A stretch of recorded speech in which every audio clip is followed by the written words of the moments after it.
Vertical farming, this method of growing crops in vertically stacked layers, using artificial light and a controlled environment, has the potential to produce large quantities of food in urban areas with limited space.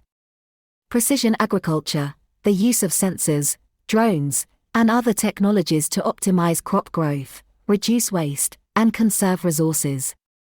Genetic engineering, the development of crops that are more resistant to disease, pests, and extreme weather conditions.